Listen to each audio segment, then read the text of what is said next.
கூட கர்த்தருடைய சமூகத்தில் நம்முடைய வேத புஸ்தகத்தை உயர்த்தி என்னை உருவாக்கி என் வாழ்வை மாற்றுகிற உம்முடைய பரிசுத்த வேதத்திற்காக இயேசுவே உமக்கு நன்றி. இரட்சகராம் இயேசு கிறிஸ்துவின் நாமத்தில் ஜெபம் வேண்டுகிறோம் எங்கள் நல்ல ஜீவனுள்ள பிதாவே, ஆமேன். நன்றாய் கவனியுங்கள். நம் வழக்கமாக உன்னத பாடல்களின் புஸ்தகங்களை நாம் தியானித்து கொண்டிருப்போம். இப்போது நம்ம மாதத்தில் முதல் மாதம், அதாவது ஒவ்வொரு மாதத்தின் முதல் நாளிலும் முதல் வாரத்திலும் சிலுவையை குறித்ததான செய்தியை தியானிக்கிறோம். அதனால் இன்றைக்கு நாம் சிலுவையை குறித்ததான செய்தியை தியானிக்க போகிறோம். அதில் நாம் ஆதாரமாக எடுத்திருக்கிற வசனம் ரோமர் 5ஆம் அதிகாரம் 12ஆம் வசனம். இப்படியாக ஒரே மனுஷனாலே பாவமும் பாவத்தினாலே மரணமும் உலகத்தில் பிரவேசித்தது போலவும் எல்லா மனுஷரும் பாவம் செய்தபடியால் மரணம் எல்லாருக்கும் வந்தது போலவும் இதுவும் ஆயிற்று. கவனியுங்கள், இந்த வசனத்தை கொஞ்சம் எளிமையான மொழிபெயர்ப்பில் நம்ம வாசித்து பார்க்கும்போது இவ்வண்ணமாக ஒரே மனிதனாலே பாவமும் பாவத்தினாலே மரணமும் இவ்வுலகத்தில் எப்படி பிரவேசித்ததோ அப்படியே அந்த ஒரு மனிதனாலே சகலரும் பாவிகள் ஆனபடியினாலே சாவும் சகல மனிதர்க்குள்ளும் பாய்ந்தது என்று சொல்லி எளிமையான மொழிபெயர்ப்பில் நம்ம இந்த வசனத்தை ஈஸியாக புரிந்து கொள்ளலாம். அங்கே நம்ம எப்பயும் வாசிக்கிற அந்த மொழிபெயர்ப்பில் எப்படி சொல்லப்பட்டிருக்கிறதுனா, எல்லா மனுஷரும் பாவம் செய்தபடியால் மரணம் எல்லாருக்கும் வந்தது போலவும் என்று சொல்லப்பட்டிருக்கிறது. ஆனால் இங்கே என்ன சொல்லப்பட்டிருக்கிறது, அந்த ஒரு மனிதனாலே எல்லாரும் பாவிகள் ஆனபடியினாலே, ஆதாமின் மூலமாக எல்லா மனிதரும் பாவிகள் ஆனார்கள். ஆதாம் ஒரு பாவம் செஞ்சான், நான் ஒரு பாவம் செஞ்சேன்னு இல்லை, ஆதாம் செய்த பாவத்தினாலேயே எல்லா மனிதரும் பாவிகள் ஆனார்கள் என்று சொல்லப்பட்டிருக்கிறது. அப்படி எல்லாரும் பாவிகள் ஆனபடியினால சாவும் சகல மனிதருக்குள்ளும் பாய்ந்தது என்று சொல்லப்பட்டிருக்கிறது. ரொம்ப ஈஸியாக புரிந்து கொள்ளும்படியாக 70 வருடத்திற்கு முன்பாக இருக்கிற ஒரு மொழிபெயர்ப்பில் இந்த வசனம் இப்படி சொல்லப்பட்டிருக்கிறது. அருமையான தேவனுடைய ஜனமே, நன்றாக கவனித்து பாருங்கள்.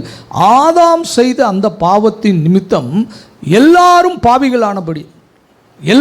பாவிகளானபடியினால் சாவும் சகல மனிதர்களுக்குள்ளும் பாய்ந்தது, மரணம் சகல மனிதர்களுக்குள்ளும் பாய்ந்தது என்று சொல்லி வேதம் சொல்லுகிறது.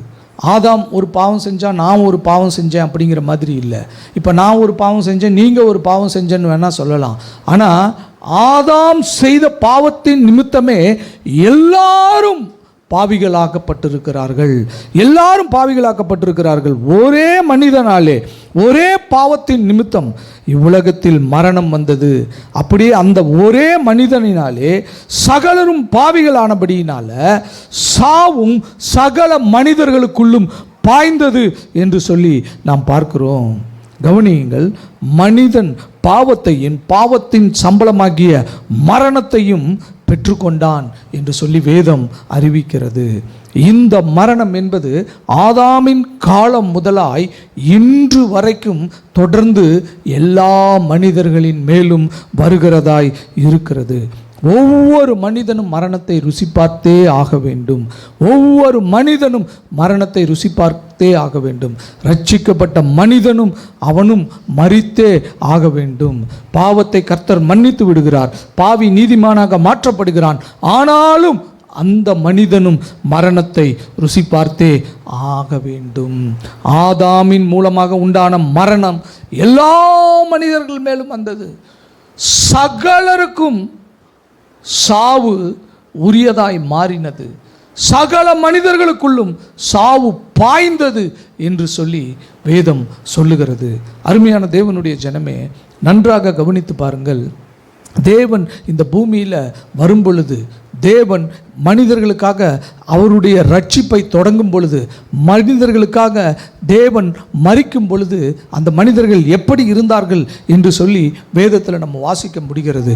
ரோமர் 5ஆம் அதிகாரம் 6ஆம் வசனத்தையும் 8ஆம் வசனத்தையும் நம்ம எடுத்து வாசிக்கலாம். கவனிங்க, அந்த வார்த்தைகளை சரியாக கவனிங்க. அன்றியும் நாம் பலனற்றவர்களாய் இருக்கும் போதே,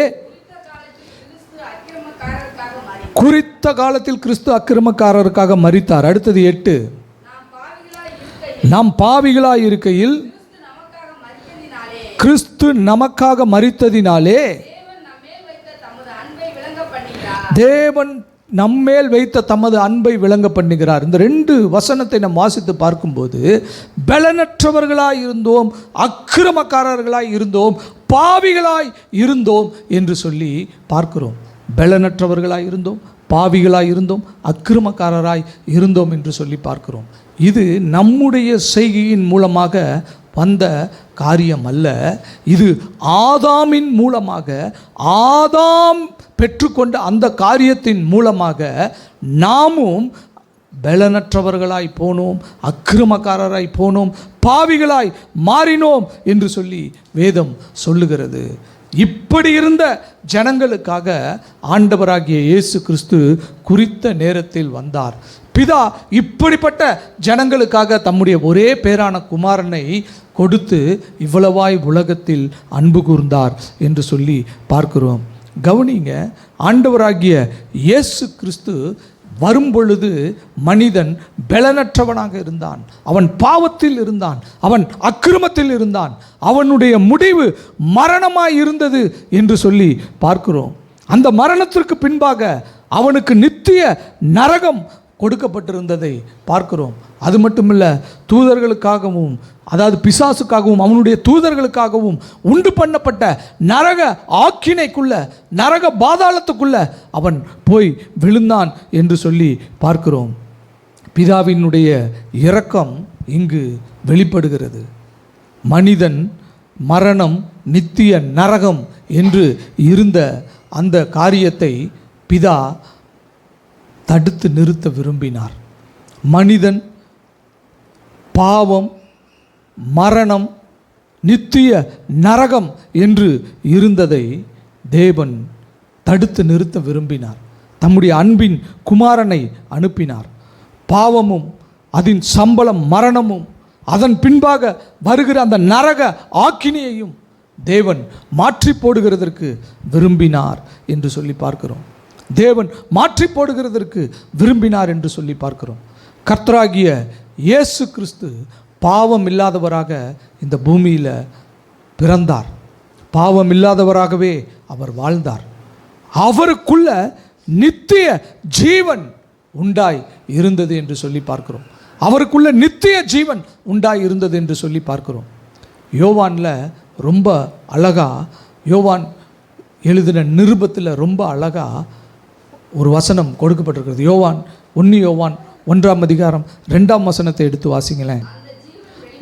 நல்லா கவனிங்க. அந்த ஜீவன் வெளிப்பட்டது பிதாவினிடத்திலிருந்தும் எங்களுக்கு வெளிப்பட்டதுமான நித்தியமாய் இருக்கிற அந்த ஜீவனை நாங்கள் கண்டு அதை குறித்து சாட்சி கொடுத்து அதை உங்களுக்கு அறிவிக்கிறோம். இந்த வசனத்தை கொஞ்சம் நன்றாய் கவனித்து பாருங்கள். பிதாவினிடத்திலிருந்து அந்த ஜீவன், கர்த்தராகிய இயேசு கிறிஸ்துன்னு சொல்லலை, அந்த ஜீவன் வெளிப்பட்டது என்று சொல்லுகிறார். அதுக்கப்புறம் பிதாவினிடத்திலிருந்து எங்களுக்கு வெளிப்பட்டதுமான அந்த ஜீவன் நித்தியமாய் இருக்கிறது என்று சொல்லி அவர் சொல்லுகிறார். நான் ஏற்கனவே சொன்ன மொழிபெயர்ப்பில் இந்த வசனம் எப்படி கொடுக்கப்பட்டிருக்கிறதுனா, நித்திய ஜீவனாக இருந்தார். அந்த ஜீவன் வெளிப்பட்டது, அந்த ஜீவன் பிதாவினிடத்திலிருந்து வெளிப்பட்ட நித்திய ஜீவனாக இருக்கிறது என்று சொல்லி அந்த இடத்துல சொல்லப்பட்டிருக்கிறது.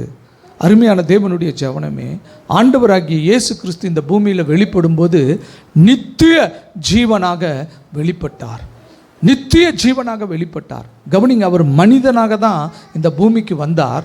ஆனால் அவரிடத்தில் நித்திய ஜீவன் இருந்தது. அவர் மனிதனாக இந்த பூமியில் இருந்தபோது கூட அவர் தம்முடைய நித்திய ஜீவனை அவர் வெளிப்படுத்தி காண்பித்தார். அதனால தான் யோவான் சொல்லுகிறான், அந்த ஜீவன் வெளிப்பட்டது, அந்த ஜீவனை நாங்கள் பார்த்தோம், அது நித்திய ஜீவனாய் இருந்தது, அது பிதாவின் இடத்திலிருந்து வெளிப்பட்டது என்று சொல்லி பார்க்கிறோம். அவர் இந்த பூமியில் இருந்த வரைக்கும் அவரே தம்முடைய ஜீவனை ஒப்பு கொடுக்கிற அப்போ தான் அவர் ஜீவன் எடுக்கப்பட்டது. அதுவரைக்கும் அந்த ஜீவனை யாரும் அவரிடத்திலிருந்து எடுத்துக்கொள்ள முடியவில்லை. ஏன்னா அது நித்திய ஜீவன். அந்த நித்திய ஜீவனை ஒருவனாலும் எடுக்க முடியாது, அவர் தான் அதை கொடுக்கணும். இப்போ கவனித்து பாருங்கள், அவருக்கு பேர் நித்திய ஜீவன் சொல்லிட்டாங்க. நித்திய ஜீவன் என்ன பண்ணுறாரு? மரணத்துக்குள்ளே போகிறார். எவ்வளவு கான்ட்ரடிக்ஷனாக இருக்குது பாருங்கள். சாவே இல்லாத நித்திய வாசியாக அவர் இந்த பூமிக்கு வந்தார். சாக முடியாதவர், சாவுக்கும் அவருக்கும் சம்பந்தம் கிடையாது.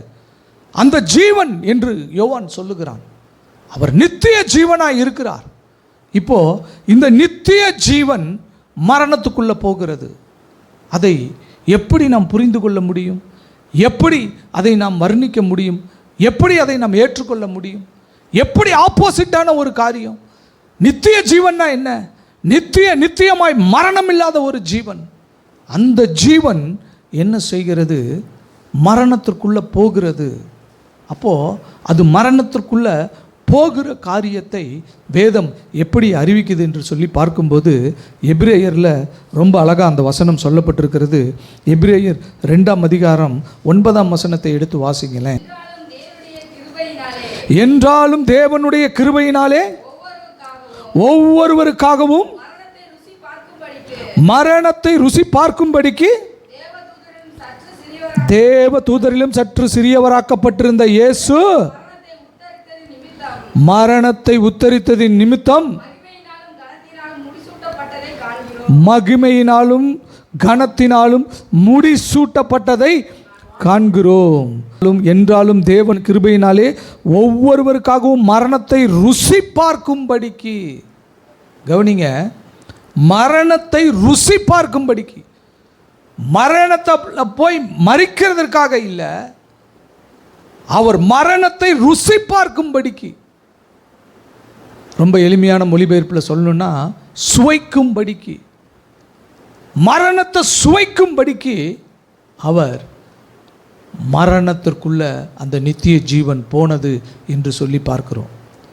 அப்போது மரணத்திற்குள்ள போகும்போது அந்த நித்திய ஜீவன் போகிறதற்கு ஒரு பெரிய நோக்கம் இருந்தது. அது என்ன நோக்கம்? மரணத்தை குறித்து அந்த நித்திய ஜீவனுக்கு ஒரு வெளிப்பாடு இருந்தது. இந்த மரணம் பாவத்தின் சம்பளம். இந்த மரணம் ஆதாமின் மூலமாக இந்த பூமிக்கு வந்தது. இந்த மரணத்தை தேவன் எடுக்க முடியாது. ஏன்னா அவர் தான் சொன்னார், இதை புசிக்கும் நாளிலே சாகவே சாவாய் என்று சொல்லி தேவன் தான் அந்த மரணத்தை இந்த பூமியில் வைத்தார். தேவனால் அந்த மரணத்தை எடுக்க முடியாது. ஆனால் அந்த மரணத்திற்குள்ளே இந்த நித்திய ஜீவன் போய் செய்ய வேண்டிய காரியங்கள் இருக்கிறது. அந்த மரணத்திற்குள்ளே போய் அந்த மரணத்தை ருசி பார்க்கிறது. அந்த மரணம் எப்படிப்பட்டது? அந்த மரணம் எப்படி மனிதனுக்கு வருகிறது? அதற்கப்புறம் அந்த மரணத்திற்கு அப்புறம் அந்த மனிதன் எங்கு போகிறான்? எப்படி அவனுடைய காரியங்கள் இருக்கிறது? அந்த மரணத்தை ருசி பார்க்கிறது. நியாயப்பிரமாணம் கேட்கிற எல்லா தண்டனையையும் அவர் சிலுவையில் அனுபவித்து கடைசியாக அவர் அந்த தண்டனையெல்லாம் முடித்ததுக்கப்புறம் பிதாவின் இடத்துல ஆவியை ஒப்பு கொடுக்கிறார். பிதாவின் இடத்துல நல்லா கவனிச்சுக்கோங்க இந்த வார்த்தையை. பிதாவின் இடத்துல ஆவியை ஒப்பு கொடுக்கிறார். அந்த ஆவி பிதாவின் இடத்துல மறைந்து கொள்ளுகிறது.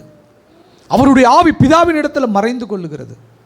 அவர் மரணத்திற்குள்ளே போகிறார். அவர் மரணத்திற்குள்ளே போகிறார். அந்த மரணத்தை போய் ருசி பார்க்கிறார். அந்த மரணத்திற்குள்ளே போய் ருசி பார்க்கிறார். அந்த மரணத்தை டேஸ்ட் பண்ணி பார்க்கிறார். இப்போ கவனிங்க, அந்த மரணத்திலிருந்து அவர் உயிரோடு எழுந்து விட்டார். அந்த மரணத்திலிருந்து உயிரோடு எழுந்து விட்டார். அந்த மரணம் அவருக்கு ஜெயமாக விளங்கிடுச்சு. இப்போது அந்த மரணம் 2 விதமாக பிரிக்கப்பட்டு விட்டது. ஆதாமின் பிள்ளைகளுக்கு வருகிற மரணம், தேவனுடைய பிள்ளைகளுக்கு வருகிற மரணம் என்று 2 விதமாக பிரிக்கப்பட்டு விட்டது. ஆதாமின் பிள்ளைகளுக்கு வருகிற மரணம் எப்பவும் போல மனிதன், பாவம், மரணம், நரகம் என்று போகிறது. தேவனுடைய பிள்ளைகளுக்கு வருகிற மரணம் பாவ மன்னிப்பு, மரணம், நித்திய ஜீவன் என்று வருகிறது. சங்கீதக்காரன் சங்கீதம் 23ஆம் அதிகாரத்தில் 4ஆம் வசனத்தில் சொல்லுகிறான், நான் மரண இருளின் பள்ளத்தாக்கிலே நடந்தாலும் பொல்லாப்புக்கு பயப்படேன். இப்போது உங்கள் கற்பனையை கொஞ்சம் நீங்கள் நான் சொல்கிற மாதிரி உங்கள் கற்பனை பண்ணி பாருங்கள். உலகத்திலேயே பிஸியான ரோடு அப்படின்னா எனக்கு தெரிஞ்சு கெய்ரோ ரோடை சொல்லுவாங்க. ஈஜிப்ட் தலைநகர் கெய்ரோ ரோடை சொல்லுவாங்க. வேர்ல்டுலேயே பயங்கர பிஸியான டிராஃபிக் உள்ள ஒரு ரோடு என்று சொல்லுவார்கள். அதற்கு அடுத்தது ஜப்பானுடைய டோக்கியோ நகரத்தை சொல்லுவார்கள். ஆனால் மரணத்திலிருந்து பரலோகத்துக்கு போகிற வழியும் மரணத்திலிருந்து நரகத்துக்கு போகிற வழியும் இருக்குது பாருங்க. அது ரொம்ப பிஸியான ஒரு ரோடு. அநேகர் அதில் நடந்து போவாங்க, அநேகர் அதில் நடந்து போய் கொண்டு இருப்பாங்க. போகும்போது அந்த எண்டில் அவங்க பாதாளத்துக்கு பிரிக்கப்படுவார்கள், இங்கே இருக்கவங்க பரலோகத்துக்கு பிரிக்கப்படுவார்கள். ஆதாமின் பிள்ளைகள் பாதாளத்துக்கு போவாங்க, தேவனுடைய பிள்ளைகள் பரலோகத்திற்கு போவாங்க. அது பயங்கர பிஸியான ஒரு ட்ராக். அது வழியாக போய் கொண்டு இருக்கும்போது சங்கீதக்காரனாகிய தாவீது தன்னுடைய தரிசனத்தில் அவன் எழுதுகிறான், நான் மரண இருளின் பள்ளத்தாக்கில் நடந்தாலும் பொல்லாப்புக்கு பயப்படேன், ஏன்னா தேவரீர் என்னோடு கூட இருக்கிறீர் என்று சொல்லி அவன் எழுதுகிறான். இப்போ கவனித்து பாருங்க, மரணம் 2 விதமாய் பிரிக்கப்பட்டிருக்கிறது. அந்த மரணம் தேவனுடைய பிள்ளைகளுக்கு அது பொல்லாப்பாய் இருக்க போகிறதில்ல. ஏன்னா தேவன் அவர்களோடு கூட இருக்கிறார். அவர்கள் அந்த வழியாக நடந்து போகிறார்கள், கூட எல்லாரும் வராங்க, நடந்து போகிறார்கள். ஆனால் இவர்கள் போகிற பாதை வேற, இவர்களுக்கு கொடுக்கப்படுகிற காரியம் வேற, அவர்களுக்கு கொடுக்கப்படுகிற காரியம் வேற, அவர்களுக்கு கொடுக்கப்படுகிற காரியம் வேற. சாவு எல்லா மனிதர்களின் மேலும் பாய்ந்தது. ஆனால் நித்திய ஜீவன் இந்த உலகத்திற்குள்ள பிரவேசித்தபடியினால அந்த சாவினுடைய காரியங்கள் மாற்றப்பட்டது. அந்த நித்திய ஜீவன் அந்த சாவுக்குள்ள, அந்த மரணத்துக்குள்ள போனது. அந்த மரணத்துக்குள்ள அந்த நித்திய ஜீவன் உள்ள போனபடியினால அந்த மரணமே அது 2ஆக மாற்றப்பட்டது. ஆதாமின் பிள்ளைகளுக்கு மனிதன் பாவம், மரணம், நித்திய நரகம். தேவனுடைய பிள்ளைகளுக்கு கிறிஸ்துவின் இரத்தத்தினால பாவ மன்னிப்பு, புதுவாழ்வு, மரணம், நித்திய ஜீவன். அருமையான தேவனுடைய ஜனமே, அவர் மரணத்தை ருசி பார்த்தார். அவர் சும்மா மரிக்கல, அவர் மரித்து மரணத்திற்குள்ள ஒரு காரியத்தை அவர் செய்தார். அதனால தான் 1 கொரிந்தியர் 15ஆம் அதிகாரத்தில் நாம் வாசிக்கிறோம், மரணமே உன் கூர் எங்கே என்று சொல்லி வாசிக்கிறோம்.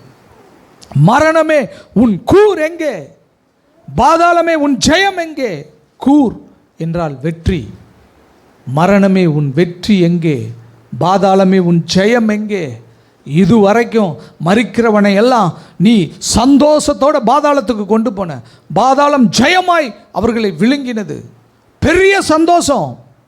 ஆனால் இப்போ பவுல் சொல்கிறான், இப்போ எங்கடா உன் வெற்றி, இப்போ எங்க உன் ஜெயம்?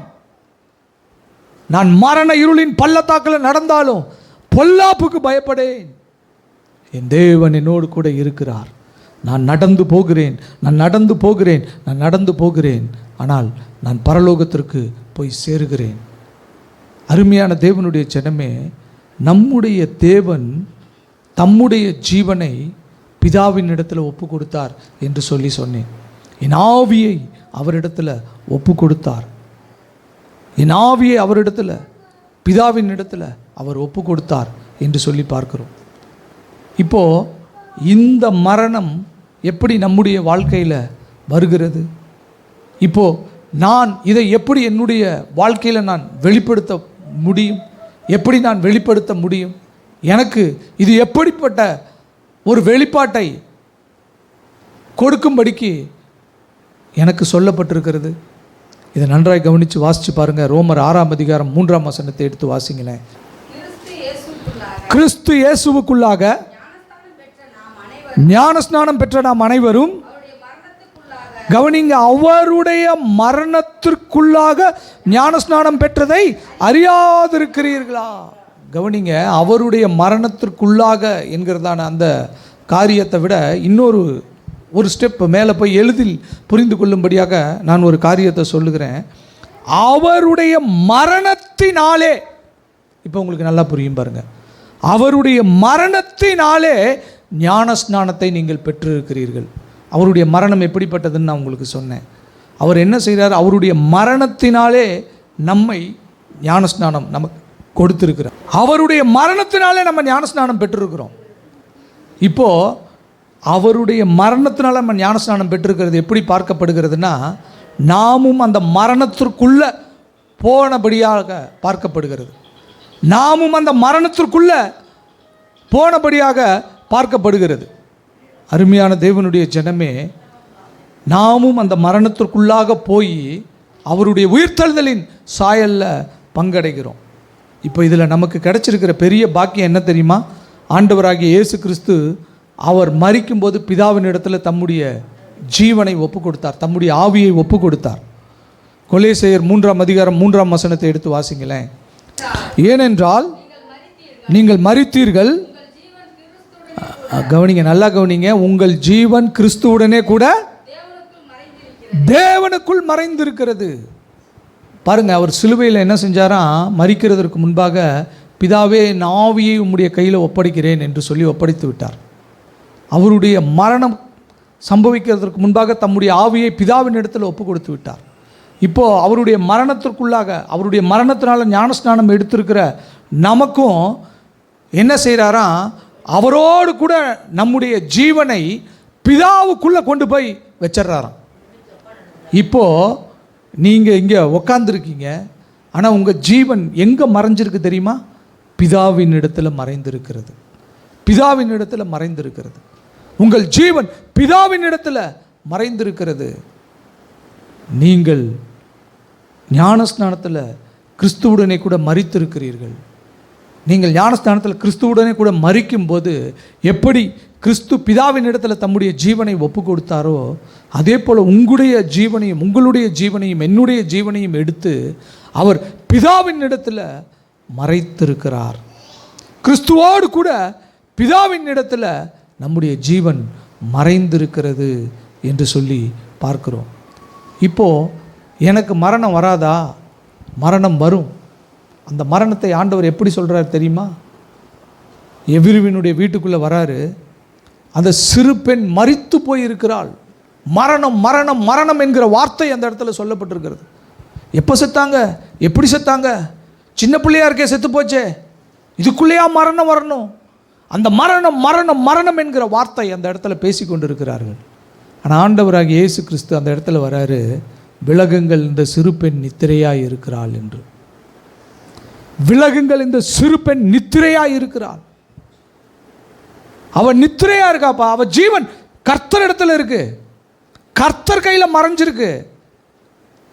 அது எங்கேயும் போகல. இதை பாருங்க, இப்போ வரும் பாருங்கன்னு சொல்லி அந்த சிறு பெண்ணின் கையை பிடித்து தலித்தாக்குமி என்று எழுப்பினார். லாசரு மரித்து விட்டான் என்று சொல்லி அவருக்கு சொல்லப்படுகிறது. அவர் எப்படி சொன்னார் தெரியுமா? உடனே லாசரு செத்துட்டான்னு சொல்லலை. லாசரு நித்திரையாக இருக்கிறான், நான் அவனை போய் எழுப்ப வேண்டும் என்று சொன்னார். ஏன்னா அவருக்கு தெரியும் அந்த ஜீவன் எங்கே இருக்குன்னு, யார்கிட்ட இருக்கு அந்த ஜீவன் இருக்குன்னு தெரியும். அவர் கேட்டால் அந்த ஜீவன் திரும்ப வருங்கிறது அவருக்கு தெரியும். அருமையான தேவனுடைய ஜனமே, நம்முடைய ஜீவனும் நம்முடைய பிதாவினுடைய கரத்தில் இருக்கிறது. இதெல்லாம் உங்களுக்கு ஒரு பெரிய, ஒரு மிகப்பெரிய ஆசீர்வாதம். நம்முடைய ஜீவன் நம்முடைய பிதாவின் கையில் மறைந்திருக்கிறது. ஒருத்தரும் அதை தொட முடியாது, ஒருத்தரும் அதை தொட முடியாது. அந்த ஜீவனை ஆண்டவர் எப்போ எடுக்கணும்னு அவருக்கு தெரியும். எப்போ அந்த ஜீவனை எடுக்கணும்னு ஆண்டவருக்கு தெரியும். எப்போ நம்மளை நித்திரைக்குள்ளே கொண்டு போகிறதுன்னு ஆண்டவருக்கு தெரியும். நித்திரைக்குள்ளே எப்போ ஆண்டவர் நம்மளை கொண்டு போகிறதுன்னு ஆண்டவருக்கு தெரியும். அவர் நம்மளை நித்திரைக்குள்ளே கொண்டு போயிட்டு அந்த நித்திரையிலேருந்து அவர் எழுப்புவார். கண் விழிக்கும்போது நம்ம பரலோக தேவனிடத்தில் நம்ம இருப்போம். இந்த பூமியில் வாழுகிற வரைக்கும் நமக்கு ஒரு பெரிய நம்பிக்கை. என்ன நம்பிக்கைன்னா, என் ஜீவன் இயேசு கிறிஸ்துவோடு பிதாவின் இடத்தில் மறைந்திருக்கிறது. அவர் எப்படி மரணத்திற்கு முன்பாக தன்னுடைய ஆவியை ஒப்பு கொடுத்தாரோ, தன்னுடைய ஜீவனை ஒப்பு கொடுத்தாரோ, அதே போல் நான் மரிக்கும்போது ஞானஸ்நானத்தில் அவருடைய மரணத்தினால் நான் ஞானஸ்நானம் எடுக்கும்போது என்னுடைய ஜீவனை பிதாவினுடைய கரத்தில் அவர் கொடுத்து விட்டார். பிதாவினுடைய கரத்தில் அவர் கொடுத்து விட்டார். உங்கள் ஜீவன் பிதாவின் இடத்துல மறைந்திருக்கிறது. அதனால தான் சொல்கிறாரு, உங்கள் ஜீவனுக்காக நீங்கள் ஏன் கவலைப்படுறீங்க? எதை உண்போம், எதை புசிப்போம், எதை குடிப்போம், எதை உடுத்துவோம் என்று ஏன் நீங்கள் கவலைப்படுறீங்க? உங்களை விட உங்கள் ஜீவனை குறித்து அவருக்கு அக்கறை இருக்கிறது. அவர் தான் அதை கையில் வச்சுக்கிட்டு இருக்கிறாரு. அதனால் நீங்கள் எதை குறித்தும் கவலைப்பட வேண்டிய அவசியம் இல்லை. உங்கள் பிதாவை நோக்கி பாருங்கள். உங்கள் பிதா உங்களுக்கு பெரிய காரியங்களை செய்வார். உங்கள் பிதா உங்களுக்கு பெரிய காரியங்களை செய்வார். அருமையான தேவனுடைய ஜனமே, இந்த காலை வேளையிலே தேவன் நம்மோடு கூட இடைப்பட்டிருக்கிறார். இந்த சத்தியத்தில் நிலைத்து நில்லுங்கள். இதனுடைய இன்னொரு பகுதியை நாம் ஃபஸ்ட் வீக்கில் நம்ம தியானிக்கலாம். நம் கண்களை மூடி இந்த காலை வேளையிலே தேவனுடைய சமூகத்தில் நம்மை முழுதுமாய் ஒப்பு கொடுப்போம். நம்முடைய ஜீவன் பிதாவினுடைய கரத்தில் மறைத்து வைக்கப்பட்டிருக்கிறது. அதை அவர் மறைத்திருக்கிறார். பிதாவின் இடத்துல அதை மறைத்திருக்கிறார். நீங்கள் நினைக்கிற மாதிரி இல்லை, மரணம் உங்கள் மேலே பலன் கொள்ள முடியாது. பவுல் தெளிவாக சொல்கிறாரு, உன் வெற்றி எங்கே? மரணமே உன் வெற்றி எங்கே?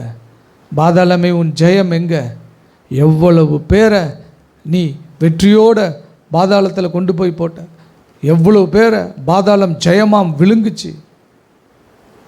ஆதாம் முதல் மோசே வரைக்கும் பாவம் செய்யாதவர்களையும் மரணம் ஆண்டு கொண்டது என்று சொல்லி வேதத்தில் சொல்லப்பட்டிருக்கிறது.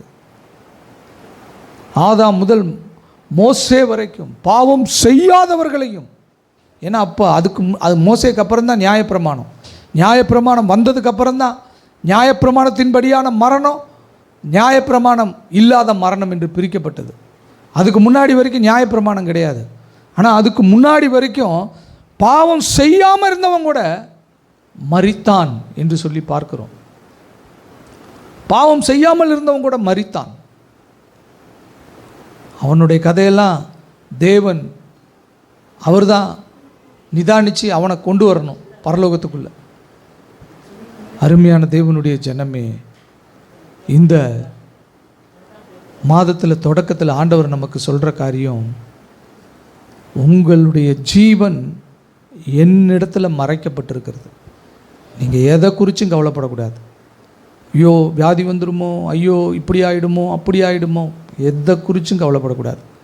ஒரு திட்ட நம்பிக்கை உங்களுக்கு இருக்கணும். என் ஜீவன் என் பிதாவின் இடத்தில் இருக்கிறது. அவர் அதை கையில் வைத்திருக்கிறார். அதை அவர் பார்த்து கொண்டு இருக்கிறார். அதன் மேல் அன்பு வைத்திருக்கிறார். அந்த ஜீவனுக்காக தம்முடைய சொந்த குமாரனையே கொடுத்து அந்த ஜீவன் மேலே அன்பு கூர்ந்திருக்கிறார். அதனால் அவருடைய அன்பு இதில் விளங்கி இருக்கிறது. அவருடைய அன்பு இதில் தெரிவிக்கப்பட்டிருக்கிறது. நான் எதை குறித்தும் கவலைப்பட போகிறது கிடையாது. நான் கிறிஸ்துவோடு பிதாவின் இடத்துல மறைக்கப்பட்டிருக்கிறேன். கிறிஸ்துவின் மரணத்தினால் நான் ஞானஸ்தானம் எடுத்திருக்கிறேன். கிறிஸ்து அந்த மரணத்தை ருசி பார்த்து அந்த மரணத்தை பிரித்தார் என்று சொல்லி பார்க்கிறோம். இப்போ அதனுடைய கூர், அதனுடைய வெற்றி, அதனுடைய ஜெயம் ஒன்றுமில்லாமல் போயிருக்கிறது. அது இன்றைக்கு எனக்கு ஜஸ்ட் ஒரு குட் நைட் சொல்லிட்டு தூங்குற மாதிரி தான். ஒரு குட் நைட் சர்வீஸ் தான் எனக்கு. அது நாட் அ ஃபியூனரல் சர்வீஸ், ஒரு குட் நைட் சர்வீஸ். அது எனக்கு ஒரு ஃபியூனரல் சர்வீஸ் தான் அப்படின்னு நம்ம சொல்லக்கூடாது. அது எனக்கு ஒரு குட் நைட் சர்வீஸ். ஏன்னா ஆண்டவர் அதை அப்படி தான் பார்த்தார். இந்த மாதத்தில் தேவன் உங்களுக்கு சொல்லுகிற காரியம், உங்கள் ஜீவன் பிதாவின் இடத்துல மறைத்து வைக்கப்பட்டிருக்கிறது. நீங்கள் கவலைப்பட வேண்டிய அவசியமே இல்லை. தாவீது சொன்னதை நினைத்து கொள்ளுங்கள். நான் மரண இருளின் பள்ளத்தாக்கில் நடந்து போகும்போது பொல்லாப்புக்கு பயப்படேன். எல்லாம் அங்கே கத்துவாங்க, மரண ஓலம் அங்கே இருக்கும். ஐயோ அம்மா நான் இழந்துட்டேனே, போயிட்டேனே அப்படின்னு இருக்கும். ஏன்னா அந்த வழியாக தான் 2 பேரும் போகிறோம். எல்லாம் போய் அங்கே ஒரு பெரிய வாசல் போகும், இங்கே ஒரு குறுகின வாசல் போகும். இதுக்குள்ளே ஆண்டவருடைய பிள்ளைகளும் அந்த பெரிய வாசலுக்குள்ளே ஆதாமினுடைய பிள்ளைகளும் போவார்கள். ஆதாமினுடைய பாவத்தை தொலைக்காத இருக்கிறவர்கள் போவார்கள். ஆதாம் முதல் மோசே வரைக்கும் பாவம் செய்யாதவர்களையும் மரணம் ஆண்டு கொண்டது. அருமையான தேவனுடைய ஜனமே, இந்த காலை வேளையில் தேவன் நம்மோடு கூட இடைப்பட்டிருக்கிறார். தேவன் உங்களை நினைத்திருக்கிறார். தேவன் உங்களோடு கூட பேசி இருக்கிறார். உங்கள் ஜீவன் அவருக்குள் மறைக்கப்பட்டிருக்கிறது. நல்ல பிதாவை நன்றியோடு உம்மை துதிக்கிறோம் ராஜா, உம்மை ஸ்தோத்திரிக்கிறோம் அப்பா. நேற்று மீண்டும் இன்று மாறாத எங்கள் நல்ல தெய்வமே, உம்மை துதிக்கிறோம், உம்மை ஸ்தோத்திரிக்கிறோம். இந்த புதிய மாதத்திலும் கூட ஆண்டவரே எங்களுக்கு ஒரு புதிய நம்பிக்கையை தேவன் கொடுத்திருக்கிறீர். ஆண்டவரே, நாங்கள் ஆண்டவரே கிறிஸ்துவின் மரணத்தினால ஆண்டவரே நாங்கள் ஞானஸ்நானம் எடுத்திருக்கிறோம். ஆண்டவரே, கிறிஸ்துவினுடைய மரணத்திற்கு ஒப்பான மரணத்திற்குள்ளாக நாங்கள் போயிருக்கிறோம். அவருடைய உயிர்த்தெழுதலின் சாயலில் நாங்கள் பங்கடைந்திருக்கிறோம். கிறிஸ்து மரிக்கிறதற்கு முன்பாக என் ஆவியை என் பிதாவின் இடத்துல ஒப்பு கொடுக்கிறேன் என்று சொல்லி அவருடைய பிதாவின் இடத்துல ஒப்பு கொடுத்தார். நான் அந்த ஞானஸ்தானத்தில் மரிக்கிறதுக்கு போது என்னுடைய ஜீவனும் பிதாவினுடைய கரத்தில் கொடுக்கப்பட்டிருக்கிறது. பிதாவே, இந்த ஜீவனை காப்பாற்றும். பிதாவே, இந்த ஜீவனை நீர் பாதுகாத்து கொள்ளும். பிதாவே, இந்த ஜீவனை நீர் கையில் வைத்து கொள்ளும் என்று சொல்லி என் ஜீவன் பிதாவின் இடத்துல கிறிஸ்துவோடு கூட ஒப்பு கொடுக்கப்பட்டிருக்கிறது. கிறிஸ்துவோடு கூட நான் பிதாவின் இடத்துல மறைந்திருக்கிறேன். இது என்னுடைய வாழ்க்கையில் மெய்யான சத்தியம். இந்த சத்தியத்தில் நான் நிலைத்து நிற்கிறேன். இதுதான் தேவன் எனக்கு கொடுத்திருக்கிற பெரிய ப்ரிவிலேஜ். ஆண்டவரே, பெரிய பாக்கியம். ஆண்டவர், இந்த நல்பாக்கியத்தை நான் அனுபவித்திருக்கிறேன். இந்த வருடத்தின் கடைசி சில மாதங்களுக்கு முன்பாக நிற்கிற ஆண்டவரே, எங்களுக்கு இப்படிப்பட்ட ஆண்டவரே ஒரு தைரியத்தை, ஆண்டவரே ஒரு நற்செய்தியை நீர் அறிவித்திருக்கிறீர். ஆண்டவரே, ஒரு விசை கூட எங்களை தாழ்த்தி அர்ப்பணிக்கிறோம். தொடர்ந்து எங்களுக்கு முன்பாக இருக்கிற பந்தியை கர்த்தாவை நீர் ஆசீர்வதியும். இந்த பந்தியை ஆசீர்வதித்து எங்களுக்கு ஆசீர்வாதமாக்கி உம்முடைய தழும்புள்ள கரத்தினால் எங்களுக்கு பங்கிட்டு தாரும். எங்கள் மீட்பெரும் எங்கள் இன்ப இரட்சகருமாய் இருக்கிற கர்த்தராகிய இயேசு கிறிஸ்துவின் நாமத்தில் ஜெபம் வேண்டுகிறோம் எங்கள் ஜீவனுள்ள நல்ல தகப்பனே, ஆமென்.